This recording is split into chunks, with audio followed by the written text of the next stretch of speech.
Sir प्रणाम, मैं हूं हिमांशु द्विवेदी और स्वागत है आपका हमारी खास पेशकश चर्चा में। चर्चा के तहत पिछले कुछ समय से हम दो मुद्दों पर ही ज्यादातर बातचीत कर रहे थे। एक कोरोना के संदर्भ में और दूसरा 5 राज्यों के विधानसभा चुनाव के संदर्भ में। लेकिन इन सब के बीच में बहुत कुछ दुनिया में और भी घट रहा है और उनमें से एक महत्वपूर्ण घटनाक्रम है, वह है कभी सोवियत संघ रहे, दुनिया की महाशक्ति रहे रूस और यूक्रेन, जो उसका अभिन्न हिस्सा हुआ करते थे, उनके बीच में बना हुआ टकराव। वह टकराव चरम पर है और अब यह टकराव रूस और यूक्रेन के बीच में ही नहीं रह गया है, बल्कि तय माने तो रूस और नाटो देशों के बीच में हो गया है, रूस और अमेरिका के बीच में हो गया है। सीधे तौर पर रूसी राष्ट्रपति व्लादिमीर पुतिन अपनी कार्रवाइयों से अमेरिका और नाटो देशों को चुनौती दे रहे हैं। हालात इस कदर भयावह हो रहे हैं कि लोग अगले महायुद्ध की आशंका को भी देखने लगे हैं। हालात इस कदर गंभीर है कि तकरीबन 1.25 लाख से ज्यादा रूसी सेना इस समय यूक्रेन की सीमा पर तैनात है। बड़े बड़े हथियार तैयार किए जा रहे हैं और इन सब के बीच में अमेरिका के विदेश मंत्री स्वयं यूक्रेन की राजधानी में पहुंचे हुए हैं। सब तरह से कोशिश की जा रही है कि राजनीतिक स्तर पर सुलह हो जाए, अन्यथा सैन्य कार्रवाई की अगर नौबत आती है तो नाटो देशों से मदद यथासंभव जल्द से जल्द यूक्रेन तक पहुंचाई जाए। महत्वपूर्ण घटनाक्रम है, तो जायज तौर पर बनता है कि हम इस पर कुछ गंभीर किस्म का विमर्श करें।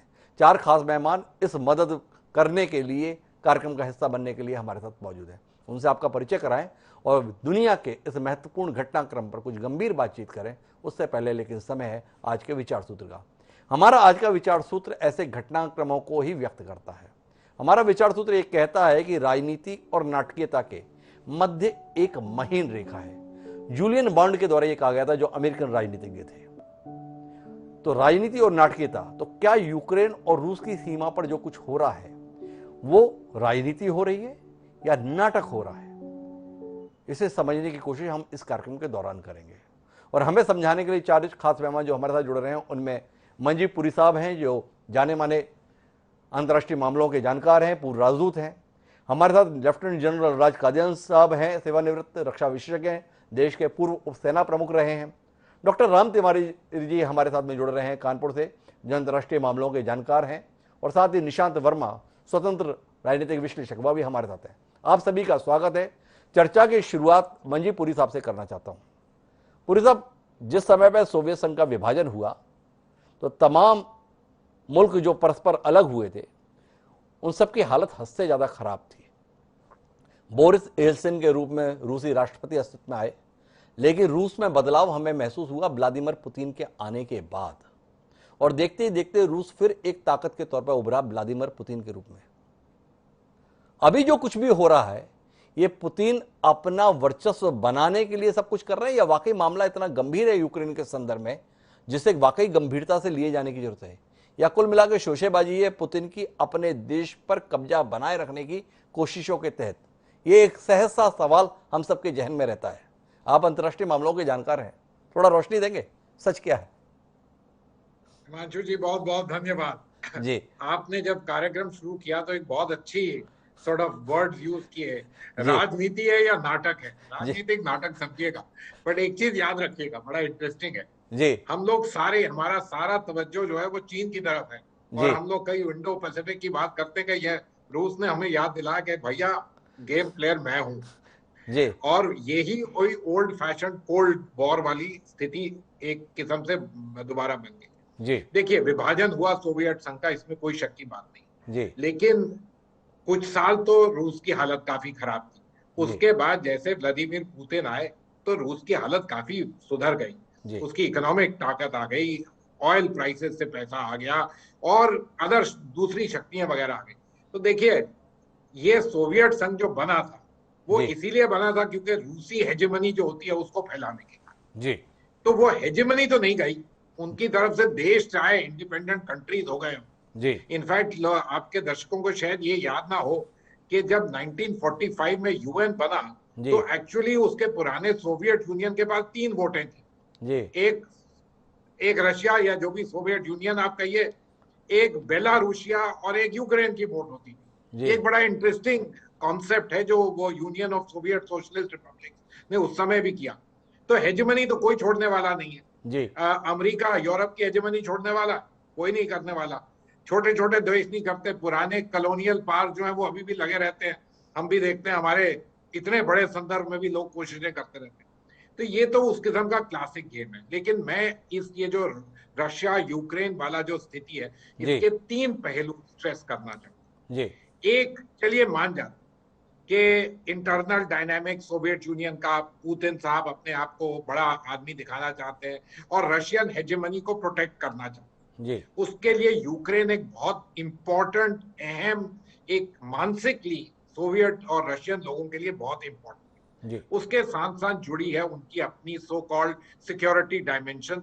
वो समझते हैं कि नाटो और यूनाइटेड स्टेट्स और वेस्टर्न यूरोप गेम खेल रहे हैं उनकी सरहद की तरफ आगे बढ़ने के लिए, इसलिए वो एक चीज चाहते हैं। लेकिन साथ साथ ये भी रखिए, सोचिएगा कि रशिया जो है और पुतिन के अंडर ये समझता है कि ये समय ये है कि अमेरिका को जरा कहा जाए कि देखिए बहुत हो गया, 70-75 साल यूरोप में आपकी बिल्कुल बढ़ाई, अब आप इसको जरा छोड़िएगा, ये हम लोगों का मामला है, आप जरा इससे हटिएगा, चाहे आप चाइना की तरफ जाइए, जहां मर्जी जाइए। ये एक दूसरा हिस्सा। तीसरा हिस्सा ये भी है, वेस्टर्न यूरोपियन कंट्रीज, उनकी अपनी हैसियत क्या है और vis-a-vis सोवियत यूनियन कैसे ये सारा बैठता। तो ये बहुत सारी चीजें हैं और जितनी भी इंटरनेशनल गवर्नेंस की चीजें होती हैं उनमें कोई इतना सिंपल मामला तो होता नहीं। और जब सुपर पावर्स इन्वॉल्व हैं तो ये सिंपल थोड़ी होगा। ये तो दोनों तरफ से पेचीदागिरी चल रही है, किसकी कहाँ चलेगी। और साथ साथ याद रखिएगा, मेरी तरफ से कहने के लिए बिफोर आई स्टॉप, एक चीज याद रखिए, चाहे ये ओल्ड फैशन डिप्लोमेसी या old fashion gun board diplomacy मान लीजिएगा, आर्म्ड फोर्सेस कॉन्फ्लिक्ट वगैरह है, लेकिन हमारी तरफ से एक चीज नोट करिएगा, अगर वेस्टर्न पावर्स और बाकी लोगों की चीन की तरफ से तवज्जो हट जाए तो हमारे लिए ये एक इशू बन सकता है, जिस इशू में हमारा ना लेना देना ना और कुछ, चाहे हम चाहे कि उनके साथ। तो ये स्पेस बननी जो है, ये भी देखिएगा।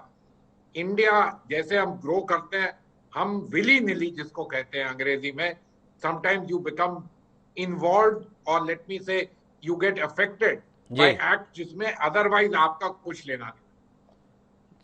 पर मैं मंजीपुरी साहब थोड़ा सा रूस और यूक्रेन के नागरिकों की मानसिकता को थोड़ा आपसे समझना चाहता हूं। क्या यूक्रेन और रूस के बीच में जो निवासी हैं, वहां के जो नागरिक हैं, उनके बीच में परस्पर रिश्ते भारत पाकिस्तान जैसे ही हैं, जहां पर एक दूसरे को लाख दोस्त बताया जाए पर भावनाएं दुश्मन के तौर पर रहती हैं? क्या इससे को भुनाने की कोशिश में व्लादिमीर पुतिन है या वाकई मामला रूस की सुरक्षा का विषय है इसलिए दिक्कत है? एक सवाल।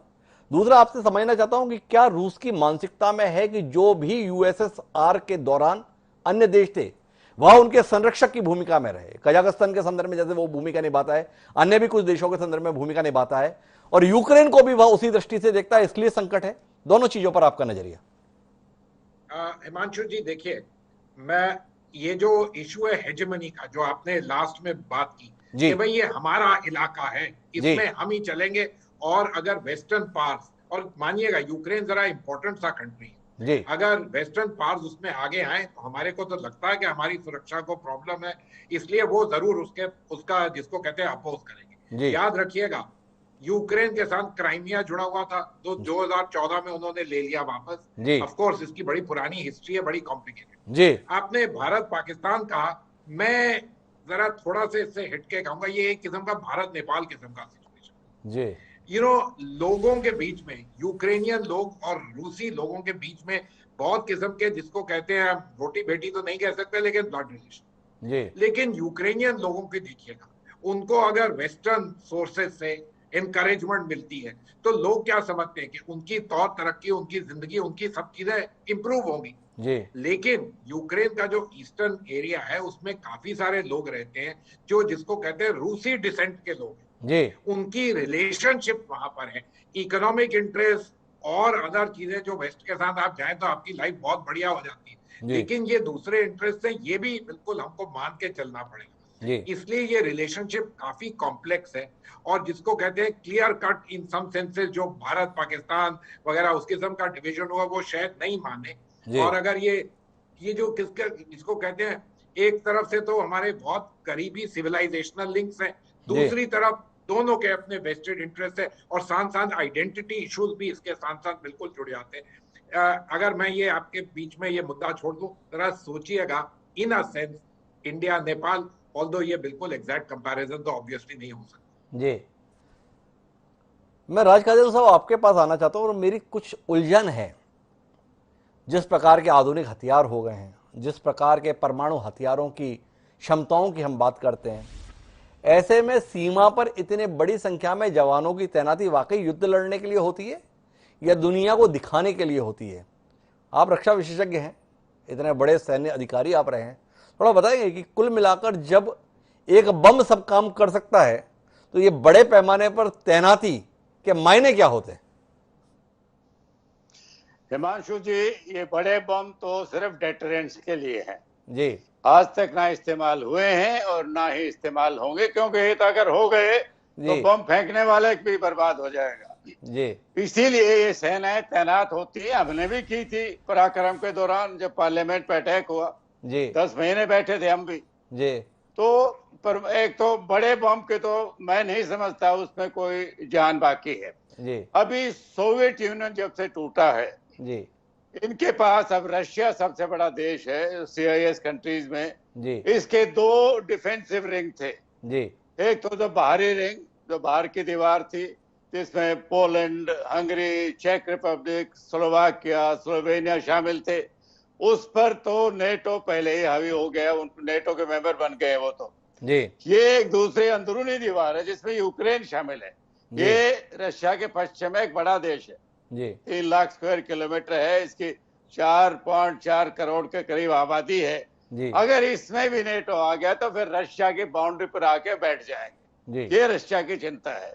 चिंता तो पहले भी थी, लेकिन 2012 में जब से पुतिन आए हैं वो स्ट्रॉन्ग लीडर हैं। वो तो रशिया को पुराने सोवियत यूनियन के नजर से देखते हैं। तो सेना की तैनाती का अगर बॉम्ब डालना था तो सेना की जरूरत नहीं थी। दूसरा, पुतिन नहीं मानते कि यूक्रेन रशिया का हिस्सा नहीं है। करीब 38% तो पॉपुलेशन रशियन है यूक्रेन में और 70 से 75% लोग रशियन भाषा बोलते हैं। वो तो हमेशा इसको, तो अभी उनकी डिमांड ये है कि यूक्रेन को नेटो में शामिल नहीं किया जाए, क्योंकि अगर ऐसा होगा तो नेटो अपने हथियार वहां पे तैनात करेगा। नेटो कंट्रीज के साथ ज्वाइंट ट्रेनिंग की भी प्लान है, जो पुतिन उसको ऑब्जेक्ट कर रहे हैं। मेरे को नहीं लगता महायुद्ध होगा। महायुद्ध तो आज के दिन बिल्कुल सेल्फ डिस्ट्रक्टिव है, लेकिन ये सिर्फ पावर प्रोजेक्शन है। एक अमेरिका में आजकल जो अंदरूनी उनकी ताकत थी, जो डोनाल्ड ट्रंप के टाइम थी, वो बाइडेन अभी जम नहीं पाए हैं। अफगानिस्तान में एक उनको काफी मार खानी पड़ी थी, और दूसरा अंदरूनी विभाजन बहुत है रिपब्लिकन और डेमोक्रेट्स में। तो शायद पुतिन इसका भी फायदा उठाना चाहते हैं कि एक बार उनको गारंटी मिल जाए। वो गारंटी वो जबानी नहीं मांगते, वो कहते हैं मेरे को कानूनी ये लिखा जाए कि नेटो यूक्रेन में नहीं आएगा। क्या तो क्या काजल साहब, आपसे जानने में दिलचस्पी है, क्या रूस की सैन्य सामर्थ्य ऐसी है जो पूरे नाटो देशों को उनकी मंशा के विपरीत करने के लिए बाध्य कर दे? खासकर तब जब आप कह रहे हैं कि बम का इस्तेमाल तो नहीं हो सकता, तो क्या जवानों के इस्तेमाल से अमेरिका समेत नाटो की ताकत घुटने टेकने के लिए मजबूर हो जाएगी? बतौर रक्षा विशेषज्ञ इस पर आपका कोई नजरिया है? मेरे को लगता है कि पुतिन की कैलकुलेशन में ये भी शामिल है, अगर कन्फ्रंटेशन हुई तो नेटो के जो 30 देश हैं सारे अमेरिका के साथ नहीं होंगे क्योंकि उनके रशिया के साथ बड़े अच्छे ताल्लुक हैं। गैस पूरी रशिया से जाती है, एनर्जी। अभी अगर वेस्टर्न यूरोप में गैस की कमी आज के दिन और वो रशिया के वजह से, तो उनको ये लगता है, ये उनके कैलकुलेशन में होगा कि अगर अमेरिका से मुठभेड़ हुई भी तो अमेरिका तो दूर है, ये पड़ोसी देश जो यूरोपियन यूनियन के हैं, जो नेटो का हिस्सा है, वो शायद अमेरिका का पूरा साथ नहीं देंगे। और इसी पर शायद उनकी नीति जो अभी जो एक कठोर प्रोजेक्शन करने की है, शायद इस पर दारोमदार है। मैं डॉक्टर राम तिवारी के पास जाऊं उससे पहले काजल साहब आपसे एक बात समझना चाहता हूं। इस तरीके से बड़े पैमाने पर सेना की तैनाती का मूल उद्देश्य क्या होता है? आप निश्चित है कि महायुद्ध नहीं होगा। महायुद्ध नहीं होगा तो तभी नहीं होगा जब हमला नहीं होगा। तो जब आप जैसा अनुभवी रक्षा विशेषज्ञ भी मानता है कि हमला तो नहीं होगा, तो अभी इतनी बड़ी तैनाती किस लिए? ये तैनाती इसलिए है कि रशिया की शर्तें मान ली जाएं और नेटो कंट्रीज यूक्रेन से दूर रहें। जी। तो ये तो मैंने कहा, ये तो मसल फ्लेक्सिंग है जी। उसने पीछे नीचे अर्मेनिया में, दक्षिण में, वहां भी सेना लगा रखी है, पूर्व में भी लगा रखी है, यूक्रेन के दोनों तीनों तरफ से उसने घेरा हुआ है उसको। तो दिखाना ये चाहते हैं कि वो अगर अमेरिकन उनकी बात नहीं मानेंगे, नेटो उनकी बात नहीं मानेगा, तो वो अपने सैनिक अंदर ले आएंगे। अभी भी जो पूर्वी यूक्रेन है वहां पर जो उपद्रवी है जो यूक्रेन की सरकार के खिलाफ लड़ रहे हैं, 2015 तक तो रशिया के हक वाला प्रेसिडेंट था वहां पर। वो जब उसको ओवरथ्रो किया तो अभी भी जो मिलिटेंट्स हैं, जिनको मिलिटेंट बोल सकते हैं, जो यूक्रेन की इलेक्टेड सरकार के खिलाफ हथियार उठा रखे हैं, उनको रशिया की सपोर्ट है जी। और शायद रशियन सोल्जर भी हो सकते हैं सिविल ड्रेस में। ये भी एक आरोप है वेस्टर्न कंट्रीज का जी। तो ये सेना, उनको लगता है ये करेंगे, क्योंकि अगर छोटे तौर पर करेंगे तो फिर ये एक महायुद्ध नहीं। तो कादियान साहब का कहना है कि कुल मिलाकर नाटो डरा रहे, झिझके कि उसे एक बड़ी कीमत चुकानी पड़ सकती है, इसलिए ये तैनाती है। पर मैं डॉक्टर राम तिवारी जी आपके पास आना चाहता हूं और आपसे समझना चाहता हूं कि एक पड़ोसी मुल्क के संदर्भ में ये व्यवहार रशिया का अंतर्राष्ट्रीय स्तर पर कितना स्वीकार्य हो सकता है। एक स्वयं सब प्रभु देश अपने स्तर पर फैसले नहीं ले सकता, क्या दूसरे देश तय करेंगे आप किसके साथ रहेंगे, किसके साथ नहीं रहेंगे, और वो महाशक्ति इसे आसानी से बर्दाश्त कर लेंगे? हिमांशु जी, सबसे पहले तो मैं आपको बहुत बहुत धन्यवाद देना चाहूंगा जी कि आज इतने महत्वपूर्ण विषय पर जनता टीवी ने इतनी अच्छी डिबेट रखी और महत्वपूर्ण जानकार व्यक्तियों को बुलाया, जिसमें मुझे भी शामिल होने का मौका मिल रहा है जी। धन्यवाद सर। क्योंकि आज हमारे उत्तर प्रदेश में चारों तरफ चुनावी चर्चा हो रही है और आपके चैनल पर इतने महत्वपूर्ण विषय पर डिबेट हो रही है, इसके लिए आपको बहुत बहुत साधुवाद देना चाहूंगा जी।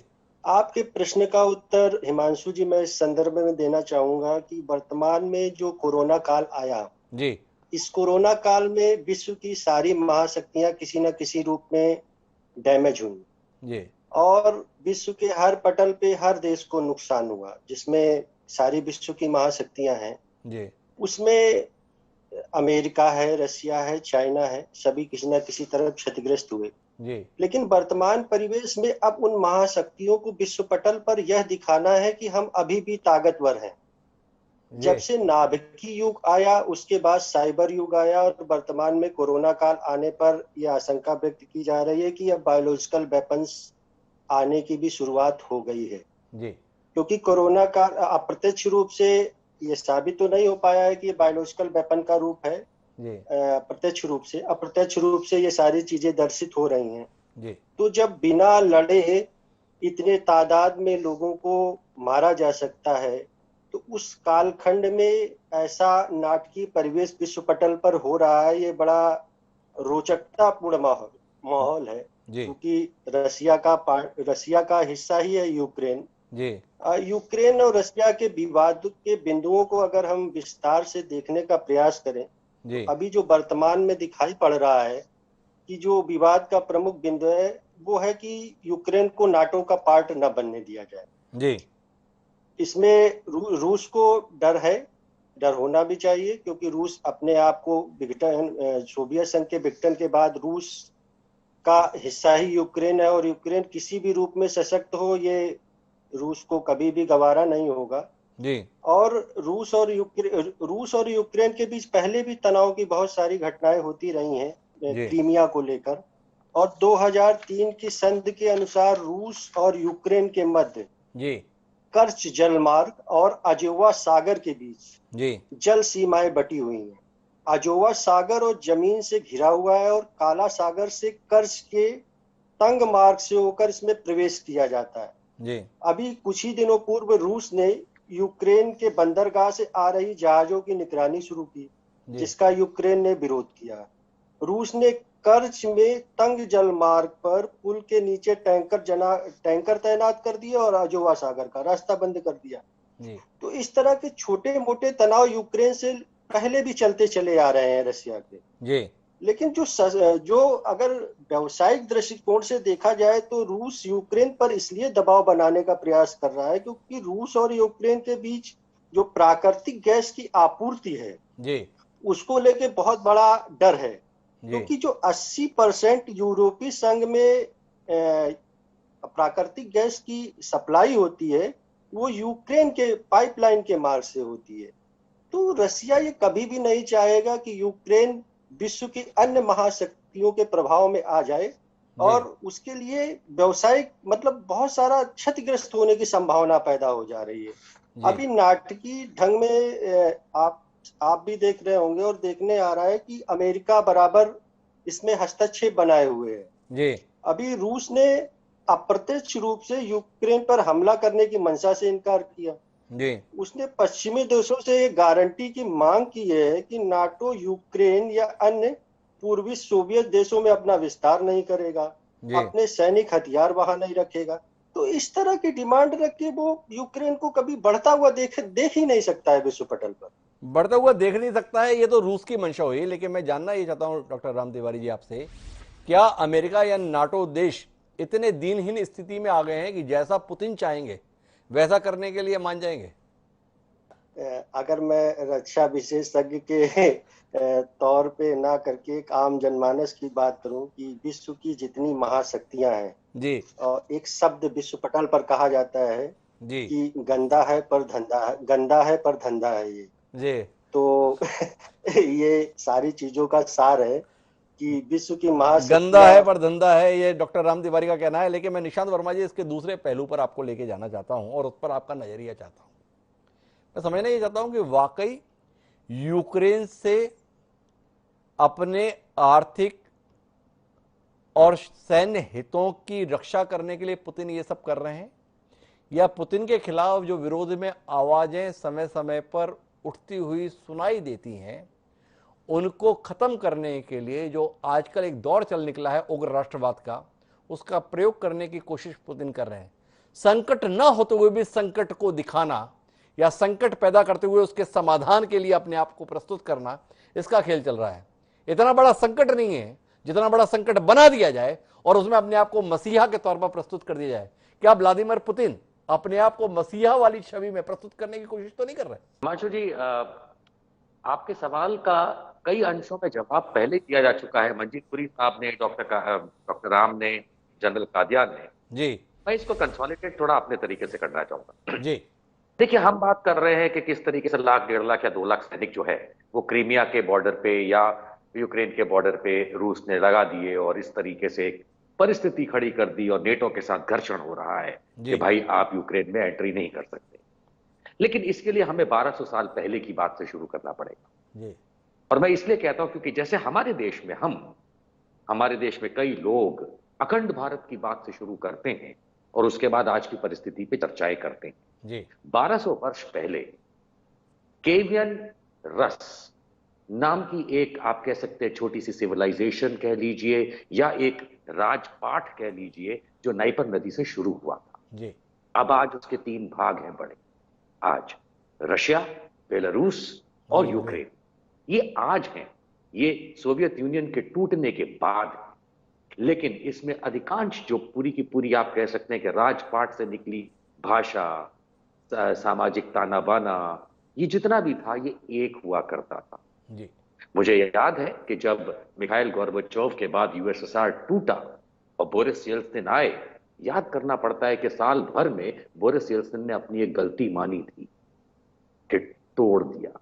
वो बात और है कि तब तक बाकी जो नेटो अलायंसेस के देश थे वगैरह थे वो अपने जड़ जमा चुके थे कुछ देशों में, जिसका नतीजा आज अजरबैजान और आर्मेनिया के बीच में देखने को मिलता है। बाल्टिक देशों के मालूम चलता है किस तरीके से लातविया और बाकी जो देश हैं वहां के, वो कैसे परेशान हो रहे हैं, चाहे वो स्लोवेनिया हो जी। मेन चीज ये मैं बताना चाह रहा था कि जिस तरीके से यूक्रेन और रूस जो है ये आपस में, वैसे तो 2 अलग देश हैं, लेकिन व्लादिमीर पुतिन इनको साथ में क्यों लाना चाहते हैं? क्योंकि स्वाभाविक सी बात है, जैसा मंजीत साहब ने कहा, जैसा जनरल कादियान ने कहा, कि इसमें बहुत सारी जो इनकी जनसंख्या है वो एक जैसी है, भाषा एक जैसी है, और आर्थिक डिपेंडेंसी जो है, इकोनॉमिकल डिपेंडेंसी जो है, वो भले ही सोवियत रूस टूटने के बाद अलग अलग हो गई थी। हम सब ने देखा किस तरीके से यूक्रेन 6 से 7 वर्ष तक रिसेशन में चला गया था। 2005 की और 2004 की उनकी खुद की रेवोल्यूशन हमने देखी थी, और जैसा आइडेंटिफाई किया गया कि वहां पे जो मिलिटेंट्स कहे जाते हैं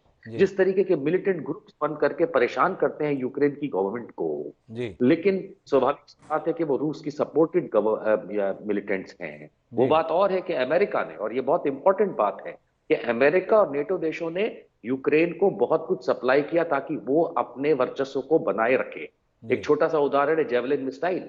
वो जेवलिन मिसाइल ही है जिसकी बदौलत वो क्रीमिया में चलते जितने भी ये गलत सलत टाइप के मिलिटेंट एक्टिविटीज है उसको ब्रेक कर पाते हैं। लेकिन ये ना भूला जाए कि डोनाल्ड ट्रंप अमेरिका के जब राष्ट्रपति थे, उनका पहला इम्पीचमेंट इसलिए किया गया था प्रोसेस, क्योंकि उन्होंने बहुत सारी चीजें यूक्रेन को सप्लाई देने से मना कर दिया। और अब मैं जानता हूं कि जो हाल के राष्ट्रपति जो बिडेन है वो सप्लाई को दोबारा बरकरार रखना चाहेंगे, क्योंकि ये फाइनली एक कोल्ड वॉर की परिस्थिति तो ना, वर्चस्व की परिस्थिति है।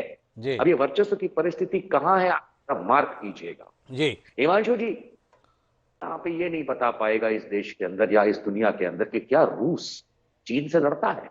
नहीं लड़ता है। हम कभी नहीं सुनते कि रूस और चाइना के बीच में कोई बहुत बड़ी कॉन्फ्लिक्ट होने वाली है, जबकि दो इतनी बड़ी शक्तियां हैं जी। रूस जितना बड़ा देश जिसमें लगभग 12 से 13 टाइम जोन्स हैं जी। इंडिया में तो एक ही टाइम, अमेरिका में सिर्फ 4 टाइम जोन है। उसका फैलाव देखिए। जो कंट्री जिन किसी भी हालातों में गुजरते हुए भी अपने इतने बड़े फैलाव को कंट्रोल कर सकता है, अपने पड़ोसी मुल्क चीन जो कि एक सुपर पावर है उसके साथ इतनी अच्छी दोस्ती इंटरनली बना के रखता है कि ये आपस में झगड़ते नहीं है। तो ये दोनों देश नहीं चाहेंगे कि यूरोपियन कंट्रीज का जो नेटो अलायंस है वो यूक्रेन तक फैल पाए। उसके दो ही कारण हैं। इकोनॉमिकली अब यूक्रेन बेहतर हो गया है, उसकी स्टील प्राइस बहुत अच्छे हो गए हैं, उसके अनाज की कीमतें उसको मिलने लगी हैं। लेकिन जिस तरीके से मैंने अपने वक्तव्य की शुरुआत की थी कि हम अखंड भारत की बात करते हैं, व्लादिमीर पुतिन अखंड सोवियत केवियन रूस की बात करता है, और ये उसकी मेन चीज है कि हमारा कोई भी इंटरनल अंग भले ही अलग देश बन के बैठा हो, वो टूट के किसी और के पास नहीं जाना चाहिए। बड़े महत्वपूर्ण टिप्पणी है निशांत वर्मा जी को। मैं मंजीपुरी जी साहब से उसी बातचीत को थोड़ा आगे बढ़ाने की कोशिश करता हूं कि व्लादिमीर पुतिन इस कोशिश में है, और ऐसे हालात रशिया के संदर्भ में अनुकूलता के मिले भी थे जब विक्टर यानुकोविच यूक्रेन के राष्ट्रपति बने थे। उनके समय पे सोवियत संघ के साथ रिश्ते भी बेहतर थे। और आप हमें इस कार्यक्रम में बता भी रहे हैं कि यूक्रेन में एक बड़ी आबादी है जो रशियन को अपना मानती है, रूसी ही बोलती है, उसके तौर तरीकों में भी समानता है। पर इसके बावजूद भी विक्टर को जाना ही इसलिए पड़ा था कि उनकी रूस के साथ नजदीकी वहां के लोगों को पसंद नहीं आई। इस पर थोड़ा दृष्टि देंगे मंजी साहब? हिमांशु जी, देखिए, मैंने आपको एक उदाहरण दिया हमारे अपने रीजन में जी। देखिए, आइडेंटिटी इश्यूज ये सब जब पॉसिबल होते हैं तो ये सारे फोर पे आ जाते हैं जी। जरा ये नोट करिएगा, यूक्रेन के दूसरे साइड पे एक तरफ तो रशिया जी, दूसरे साइड पे क्या है जी? यूरोपियन यूनियन जी। अब यूरोपियन यूनियन में तो यार हम हमारे यहाँ से ही सब लोग कहते हैं हम वहां चले जाएं, हमारी जिंदगी बेहतर हो जाएगी। ये जो ईस्टर्न यूरोप के मुल्क हैं जो यूरोपियन यूनियन के साथ जुड़ गए जी, मेन रीजन क्या था जिसको आप हम फ्रीडम कहें, या असल में तो ये है कि हमारी जिंदगी बेटर हो गई। पोलैंड की जिंदगी क्या बेटर नहीं हुई देन जो पहले था सारे कंट्रीज की? भाई पैसे वालों लोगों के साथ सभी लोग भागना चाहते हैं, तो इसमें ज्यादा हमको सोचना भी नहीं चाहिए। यूक्रेनियन लोगों का भी ऐसी हालत। लेकिन जो बड़े कंट्री होते हैं उनके हेजेमोनिस्टिक एम्बिशंस होते हैं, और जिस तरह हमारे सारे विशेषज्ञों ने आपके सामने बोला कि रशिया के अपने हेजेमोनिस्टिक आइडियाज हैं, चाहे वो पुराना सोवियत यूनियन चाहे टूट गया हो। तो ये तो बहुत सारी चीजें हैं, और इसमें आप ये पूछ सकते हैं कि अमेरिका क्या कर रहा है यूरोप में? वहां बैठे वही सोवियत यूनियन रशियन जो है वो यही कहते हैं कि भैया बहुत हो गया 70 साल, अब आप वापस जाइए। सो ये सारी चीजें हैं कि जो बिल्कुल इसको कहते हैं ये पुराने कोल्ड वॉर स्टाइल सिचुएशन में आ गया है बीच में। जो पुतिन है इसमें कोई शक की बात नहीं, जो आप कह रहे हैं कि अपने आप को अपने लोगों के बीच में जितने वो मिसाइयां हैं उससे ज्यादा अपने आप को एक दिखाना चाह रहे हैं कि the greatest Russian after the tsars, बस मैं ही पैदा हुआ। ये कई सारे डिक्टेटोरियल लोग ये सब करने की कोशिश करते हैं। एर्दोआन टर्की में है, वो भी ऐसी इसी तरीके से लगे हुए हैं। अब इशू रियली है यूक्रेन की जनता, यूक्रेन के लोग जी, उनके जिसको कहते हैं प्लेटफॉर्म पे दूसरे लोग अपनी लड़ाई लड़ रहे हैं जी, और इन अ सेंस सिचुएशन इन बेचारों की ऐसी है कि ये ना तो यस कह सकते हैं ना ना कर सकते हैं, जी। बिकॉज सिचुएशन बिल्कुल इस तरह बन गई है, उलझी हुई सिचुएशन। पर मेरा सवाल है मैं आपसे मंजीपुरी साहब, ऐसे तेवर अमेरिका ने क्रीमिया के समय पर भी दिखाए थे, पर रूस ने दमदारी के साथ क्रीमिया पे कब्जा कर लिया और अमेरिका और नाटो देश देखते रह गए। क्या अब की बार भी इनके हिस्से में केवल देखना ही आएगा? क्या अपनी बेइज्जती कराने के लिए जो बाइडेन ने अपने कदम इतने आगे बढ़ाए हैं, या आपको लगता है कि वो नाटो में शामिल कर लेंगे यूक्रेन को? देखिए, मेरा ख्याल ये जो आपने पॉइंट किया ना, ये सबसे ज्यादा अहम बात है। जी, लोग बस यही तो देख रहे हैं कि अगर क्राइमिया पे कोई ना किस्म का अटैक हो गया, जी, चाहे हम लोग माने कि ये नहीं होगा, सिर्फ पावर प्ले चल रहा, जी, लेकिन अगर अटैक हो गया, क्या लोग आएंगे उसकी समर्थक कर? जी, क्राइमिया का जो केस है, उसका लीगल जो केस है वो जरा थोड़ा सा डिफरेंट है, जी, और जनरली एक्सेप्टेड पॉइंट था कि देखिए, रूस ने क्राइमिया को यूक्रेन को दिया। जी, अब हम लोग सोच सकते हैं इसके बारे में बहुत, साथ में वहां पर स्ट्रेटेजिक इंपेरेटिव्स इतने ज्यादा थे कि लोग नहीं मानते थे कि उसके लिए अपनी जान दी जाए। और जी, ये याद रखिएगा, वेस्टर्न नेशंस जो हैं जनरली थोड़े से अपनी लाइफ के लिए बहुत उनके लिए इंपॉर्टेंट है। आप मानेंगे कि नेटो के सोल्जर्स पहुंच जाएंगे किसी और के लिए लड़ने, जरा थोड़ा सा डिफिकल्ट। जी, लेकिन यूक्रेन जो है किस्म का स्ट्रेटेजिक, मैं मानता हूं कि अगर यूक्रेन के बीच में बहुत बड़ा अटैक हो जाए जी, तो मैं नहीं मानता कि इतना इजी होगा वेस्टर्न पावर्स के साथ इतना सब होके कि बिल्कुल उससे हटक के रहे और दूर रहे। जी, जितना ही हम कहते हैं कि उनके सोल्जर जो हैं, जिसको कहते हैं चॉकलेट क्रीम सोल्जर्स हैं, मानने वाली ये बात है कि वो लड़ते हैं और हर जगह पहुंच जाते हैं, जी, चाहे अफगानिस्तान हो चाहे और कई जगह वहां पहुंच भी जाते हैं। जी, इसलिए रूस के लिए भी ये मामला इतना आसान नहीं है कि सिर्फ आपने गन वन दिखाई, 100,000 ट्रूप्स पावर कर दिए और ये कहा, लेकिन वहां पर जो स्थिति है जी, यूक्रेन के ईस्टर्न साइड में, उसको फ्लेयर अप जरूर करवाया जा सकता है, अंदरूनी गड़बड़ वहां पर शुरू करवाई जा सकती है उसका कवर देके। सो मामला पेचीदा है, सेंसिटिव है, और मेरे को तो ये ठीक लगता है कि कम से कम बातचीत तो चल रही है दोनों में। कम से कम इस बातचीत तो चल रही है। बात लेकिन मैं एक सवाल और लेना चाहूंगा, फिर कादियान साहब के पास वापस जाना चाहूंगा पुरी साहब, और वो जानना चाहूंगा कि इन सब के बीच में संयुक्त राष्ट्र संघ कहां है? ये मेरा आपसे सवाल है, इसका कोई उत्तर आपके पास में है क्या? देखिए, संयुक्त राष्ट्र वहां पर होता है जहां पर बड़ी शक्तियां नहीं इन्वॉल्व, और ये तो उसका कंस्ट्रक्ट ही है। P5 के पास वीटो पावर है। आप वहां पर जाएंगे भी तो क्या डिबेट होगी? ज्यादा से ज्यादा सोवियत यूनियन, ये रशिया जो है और चाइना एक तरफ बोलेंगे, बाकी लोग एक तरफ बोलेंगे। क्या वहां रेजोल्यूशन पास होगी?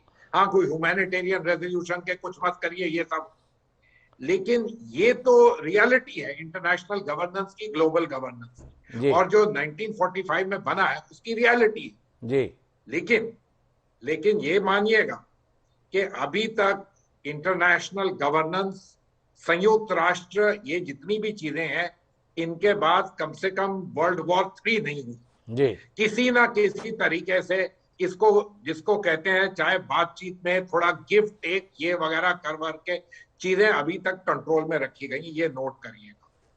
तो कुल मिला के मंजीपुरी साहब का कहना है कि संयुक्त राष्ट्र संघ को आप कितना भी हल्का आंकें, पर उसके खाते में ये उपलब्धि तो है ही कि तीसरा विश्व युद्ध तब से अस्तित्व में नहीं आया जब से संयुक्त राष्ट्र संघ अस्तित्व में आया। ये अपने आप में कोई छोटी उपलब्धि तो नहीं है, चाहे उसने जिस तरीके से भी इस उपलब्धि को हमारा हिस्सा बनाया हुआ है। लेकिन मैं कादिर साहब आपके पास में जाना चाहता हूं और आपसे समझना ये चाहता हूं कि यूक्रेन रूस के बाद दूसरा सबसे बड़ा देश था जो सोवियत संघ से विभाजित हुआ। रूस एक ताकत के तौर पर दिखाई दे रहा है। यूक्रेन की अपनी स्वयं की सैन्य क्षमता क्या है, इस संदर्भ में कोई आंकड़ा आप हमसे साझा कर सकते हैं? या उसकी सारी सुरक्षा व्यवस्था नाटो और अमेरिका के बूते ही है? वो जितना भी तेवर में है, जितनी भी अकड़ में है, जितना भी तलखी के साथ में है, वो दूसरों की दम पर है या उसका भी अपना दमखम है रूस का मुकाबला कर?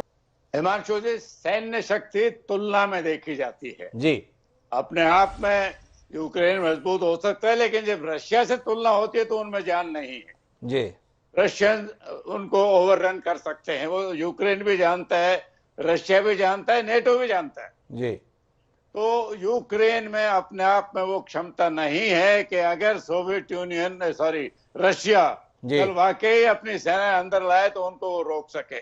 कुछ डिले कर सकता है लेकिन रोकने की हिम्मत नहीं है।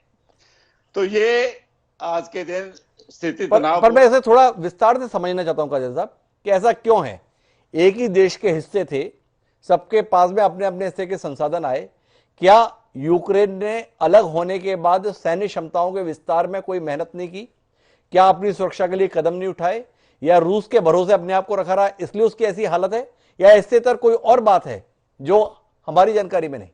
देखिए, सैन्य शक्ति शायद उन्होंने बढ़ाई होगी जी, लेकिन जब वो जानते हैं कि बिल्कुल मेरा जियो पॉलिटिकल स्फीयर इन्फ्लुएंस है, उससे दूर रहे जी। और नेटो भी चाहता है कि रशिया कमजोर हो। ये तो राइवलरी हमेशा रही, अभी भी चल रही है, तो ये आंख दिखाते रहेंगे। पर मेरा सवाल है कि हम बार बार बात ये कर रहे हैं कि नाटो का हिस्सा यूक्रेन ना बने इसलिए रूस ये सब कुछ कर रहा है, पर हो तो वही रहा है काजल साहब।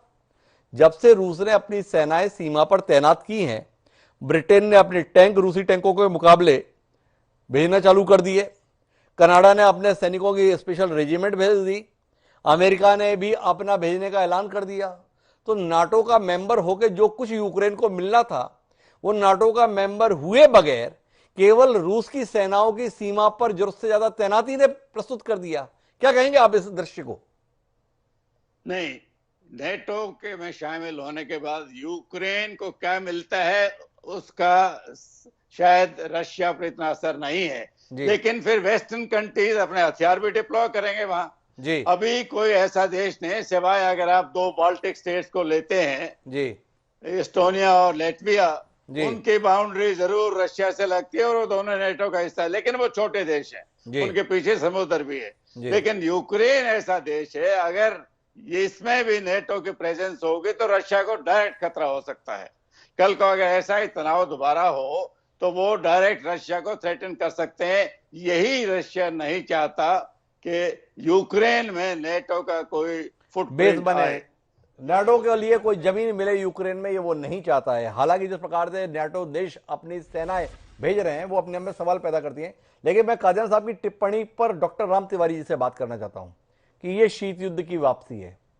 शीत युद्ध की वापसी दुनिया को और हिंदुस्तान दोनों को किस रूप में प्रभावित करेगी? शीत युद्ध की वापसी तो नहीं कह सकते हैं, शीत युद्ध ही चल रहा है जी, क्योंकि जब से नाभिकीय युग की शुरुआत हुई जी, और विश्व के महाशक्तियों के बाद छोटे छोटे देशों के बाद भी छोटे छोटे देशों के पास भी नाभिकीय वेपन्स की उपलब्धता हो गई जी, उसके बाद से शीत युद्ध ही चल रहा है जी। वो कभी टेररिज्म के रूप में है, कभी विप्लव के रूप में है, शीत युद्ध ही चल रहा है। शीत युद्ध के प्रकार अलग अलग है जी। तो ये कहना कि शीत युद्ध अब शुरू हो रहा है, शीत युद्ध बराबर चल रहा है जी, क्योंकि नाभिकीय युग के बाद साइबर युग आया और साइबर युग के बाद अब मैंने प्रारंभ में परिचर्चा में कहा नहीं, थोड़ा अंतर है डॉक्टर राम तिवारी साहब शीत युद्ध के संदर्भ में। जब संयुक्त राष्ट्र सोवियत संघ का विघटन हुआ उसके बाद से एक ताकत के तौर पर अमेरिका हर जगह हावी दिखाई दिया, पर पिछले कुछ समय से व्लादिमीर पुतिन के रूप में अमेरिका की राह में एक रुकावट दिखती है। अमेरिका कहीं पर भी बढ़ने की कोशिश करता है तो एक चुनौती व्लादिमीर पुतिन के रूप में दिखती है जो उसे रोक भी पाती है। संभवतः काजन साहब इसी तरफ ध्यान आकर्षित करा रहे हैं कि पुतिन का दम देखिए, तमाम देश एक तरफ होकर बोल रहे हैं पर पुतिन अपनी बात पर कायम है और वो चाह रहे हैं वैसा करने के लिए समय समय पर मजबूर भी कर लेते हैं। इसके प्रभाव को समझना चाहता हूं आपसे। मैं हिमांशु जी उसी बात की तरफ आ रहा हूँ जी, क्योंकि जब द्वितीय विश्व युद्ध के बाद जब नाभिकीय युद्ध आया उसके बाद शीत युद्ध बराबर चल रहा है जी, और उसके बाद अब ये जो कोरोना कालखंड के बाद जो उठापटक विश्व पटल पर हुई है जी, इसमें जो लॉसेस हर देश को हुए हैं उसमें महाशक्तियों को अब ये देखने को मिल रहा है कि विश्व के अन्य देशों पर हमारा वर्चस्व किस तरीके दिखाई पड़े। इसके लिए वो कहीं ना कहीं अब आगे आप देखिएगा यूक्रेन की घटना के बाद भी कोई घटना होगी। अभी मैं अध्ययन कर रहा था कि ये घटना इधर चल रही है तो यूक्रेन पर रूस के हमले को टालने के लिए डिप्लोमेटिक कोशिश शुरू हो गई है। अमेरिका के विदेश मंत्री ब्लिंकन यूक्रेन की राजधानी क्यों पहुंच गए हैं और यहाँ से वे जनेवा जा रहे हैं। उनकी मुलाकात रूसी विदेश मंत्री सर्गेई लावरोव से हो रही है, प्रेसिडेंट से भी मिलेंगे। और उधर ब्रिटेन ने यूक्रेन को एंटी टैंक वेपन्स, कनाडा ने पैराट्रूपर्स रेजिमेंट क्यों भेज दी है। अब ऐसा नाटकीय मोड़ देखने को मिल रहा है। और इसी बीच रशिया की सेना बेलारूस भी पहुंच गई है। तो एक तरफ रशिया के एक सीनियर डिप्लोमेटिक का भी बयान आया, ब्लिंकन लावरोव का। उन्होंने प्रस्तावित बातचीत में कहा है कि अगर अमेरिका चाहता है तो हम बातचीत के लिए तैयार हैं। तो अब आप विश्व पटल पर नाटकीय मोड़ देखिए कि एक तरफ तो वो यूक्रेन को दबाने की कोशिश कर रहे हैं और सेना उतार दी है उन्होंने, ब्रिटेन मैदान में आ गया है, कनाडा मैदान में आ गया है, और दूसरी तरफ वो ये अवसर भी दे रहे हैं कि कोई विश्व की ऐसी महाशक्ति हमारे साथ संवाद करे तो हम यूक्रेन के लिए स्पेस दें। तो डॉक्टर राम तिवारी जो कह रहे हैं, निशांत वर्मा जी, आपको नहीं लगता है कि व्लादिमीर पुतिन अपनी रणनीति में सफल हो रहे हैं? कुल मिला के बातचीत के लिए टेबल पर आने के लिए बाध्य कर दिया और इसकी अंतिम परिणति इस आश्वासन के साथ ही होगी कि नाटो का हिस्सा यूक्रेन नहीं बनेगा। हिमांशु जी, पूरी चर्चा की शुरुआत में जैसे चला और बीच में आपने सवाल भी एक दो बार पूछा कि क्या ये नाटक है किसी प्रकार का। जी देखिए, ग्लोबल रेटिंग जो है पुतिन की, काफी वर्षों से वो बहुत स्ट्रांग लीडर रहे हैं, रूस संभाल रहे हैं, दुनिया को, दुनिया के बड़े बड़े देशों को अपने हिसाब से कन्फ्रंट करते आए हैं। उनकी ग्लोबल रेटिंग थोड़ा डाउन हुई है और इसका असर इंटरनल पॉलिटिक्स पे पड़ता है, देश के अंदर की पॉलिटिक्स पे पड़ता है। और ऐसा नहीं कि खाली रूस में होता है, इंडिया में भी होता है। अगर इंटरनल पॉलिटिक्स में कुछ डामाडोल होने लगे तो हम भी बंदूकें निकाल के आजू बाजू एक दो गोलियां चला ही देते हैं। तो उसी तरीके से वहां पे जो है इस समय ये इंटरनल पॉलिटिक्स में अपना वर्चस्व दोबारा स्थापित करने के लिए और ग्लोबल रेटिंग पुतिन की अपने आप वो बढ़ाना चाहते हैं। उस चीज को कंसिडर करते हुए मान के चलिए कोई कन्वेंशनल वॉर मेरे हिसाब से तो होने के चांसेस नहीं है, और खास करके इतने बड़े देशों के बीच में। जहां तक जैसे बात आई कि कनाडा ने अपनी थोड़ी सेना भेज दी, नाटो के किसी ने भेज दी, सब ठीक है, सब ठीक है, क्योंकि रूस ने भी अपनी सेना लगाई हुई है। ये सब पावर प्ले होता है। लेकिन जैसा मैंने पहले के वक्तव्य में भी कहा, चीन कहां है इस सारी बात। किसी ने यहाँ पे कहा भी था कि अगर ये मामला, मंजीत पुरी साहब ने कहा था कि मामला अगर यूनाइटेड नेशंस में जाता है तो दो लोग एक तरफ हो जाएंगे, चीन और रूस। अब बताइए दुनिया की कौन शक्ति, महाशक्ति है जो इन दोनों के सामने लड़ने को तैयार होगी? क्योंकि कोई लड़ाई की बात नहीं है, पावर प्ले है, पावर टैक्टिक्स है। और जहां तक मैं समझता हूं वही कि जिस तरीके से यूक्रेन के अंदर अगर थोड़ा सा फ्लेयर अप किसी कोने में कर दिया जाए, चाहे क्रीमिया में, चाहे उसके बगल का एक स्टेट है उसको भी अगर पकड़ के, तो मैं मानता हूं कि ये अमेरिका और रशिया दोनों के लिए जो पुराना इनका खेल रहा है विश्व पटल पे, हर 10 वर्षों में कहीं ना कहीं एक फ्लेयर अप होना चाहिए। क्योंकि इन दोनों देशों का जो आर्मामेंट, गोला बारूद और ये सब बनाने का जो बिजनेस है, जो इनके कंट्रीज की जीडीपी सप्लाई का बहुत बड़ा हिस्सा है, ये पिछले 10 सालों से काफी ठंडा हो रखा है। हो सकता है कि ये इस चीज को फ्लेयर अप करके किसी एक कोने में, क्योंकि हम सब जानते हैं कि महाशक्तियां जो हैं वो छोटे छोटे देशों को जाकर के बर्बाद करके अपना वर्चस्व स्थापित करने के लिए मानी जाती है पहले से। बड़े महत्वपूर्ण टिप्पणी निशांत वर्मा जी की, जो ये हथियारों का खेल है, हथियारों के माध्यम से अपनी समृद्धि दूसरे देशों की बर्बादी की कीमत पे करने का खेल वर्षों से महाशक्तियां करती आ रही हैं। उस दृष्टि से भी अगर कुछ तमाशा हो जाए तो अचरज नहीं होना चाहिए। लेकिन सबके बीच में मंजीत पुरी साहब, जहां पे आपने बात छोड़ी थी और निशांत वर्मा जी ने वहां पे पकड़ा था, उसी को आगे बढ़ाते हैं। क्या इस पूरे घटनाक्रम के बीच में जो एक दौर आया था कि अमेरिका के मुकाबले चीन, सोवियत संघ का कहीं अता पता नहीं, रूस अपने संकटों में घिरा हुआ है और कोई चुनौती नहीं थी, व्लादिमीर पुतिन ने अपने 2 दशक से अधिक के शासनकाल के माध्यम से रूस को उसका पुराना गौरव लौटा दिया है कि कुल मिलाकर दुनिया की महाशक्ति के तौर पर अब रूस को नजरअंदाज नहीं कर सकते। ये हैसियत रूस ने ले ली है। इस पूरे घटनाक्रम में ये तो साबित हो रहा है। हिमांशु जी, इसमें कोई शक की बात नहीं कि इस सारे संदर्भ में रूस ने ये कहा कि भैया हम तो नहीं है, हमें भूलिएगा मत जी, और आप इसको ओल्ड फैशन, कोल्ड वॉर जो मर्जी करिए जी। हम लोग जब बड़ी बड़ी बातें करते हैं जी, तो अगर बिल्कुल डेमोग्राफिकली देखिए जाए तो ये लगता है कि देखिए अगला दौर है अमेरिका और चीन। ये है G2 जी। और कई लोग कहते हैं कि रूस कहाँ है इसमें, कहीं भी गेम नहीं है जी। हम कभी भारत की बात करते हैं, कभी जापान की बीच में बात करते हैं, लेकिन रूस एक ऐसा काउकेशियन देश है जो हमेशा से वेस्टर्न पावर जो है, खासकर एंग्लो सैक्सन पावर्स, उनके साथ जूझता रहा जी। और आज भी आप वही देख रहे हैं जो क्लासिक यूरोपियन किस्म की कॉन्टेस्टेशन, हेजेमनी की कॉन्टेस्टेशन वही देख रहे हैं और अमेरिका उसका भी हिस्सा है और पुराना हिस्सा रहा है। साथ साथ उनको इंडो पैसिफिक, चीन, ये भी साथ में संभालना है, उनके लिए चुनौती बहुत जबरदस्त है, इसमें कोई शक की बात नहीं जी। तो कुल मिलाकर लेकिन रूस ने इतना एहसास करा दिया कि उसे भुलाया नहीं जा सकता।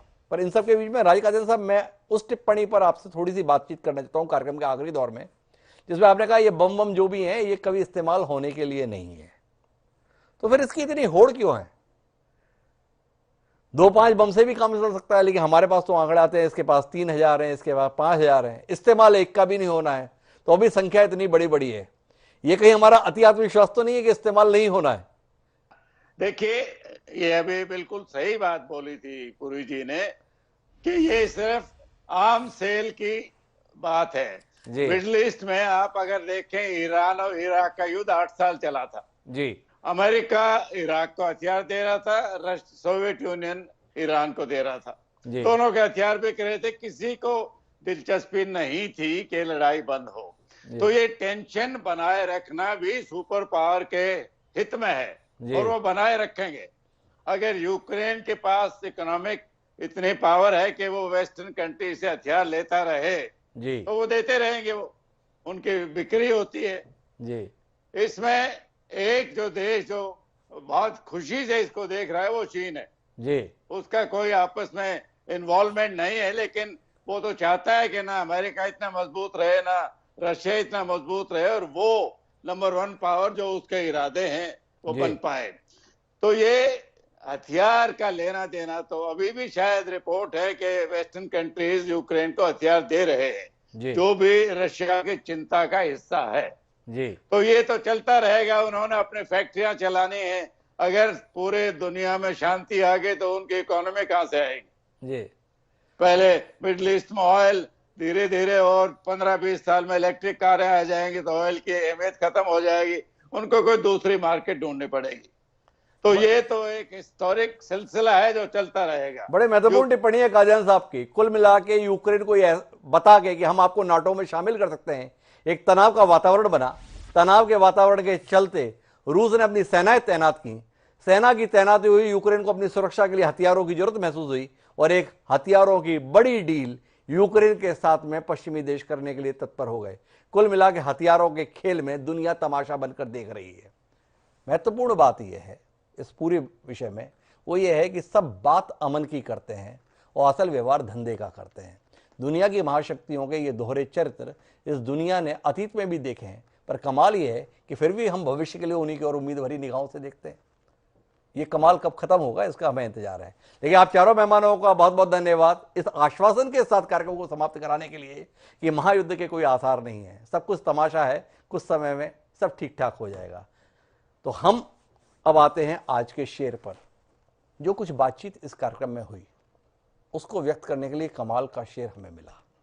हमारा शेर ये कहता है कि अमन हो जाएगा घड़ी भर में, असला फेंक दो समंदर में। अमन हो जाएगा घड़ी भर में, असला फेंक दो समंदर में।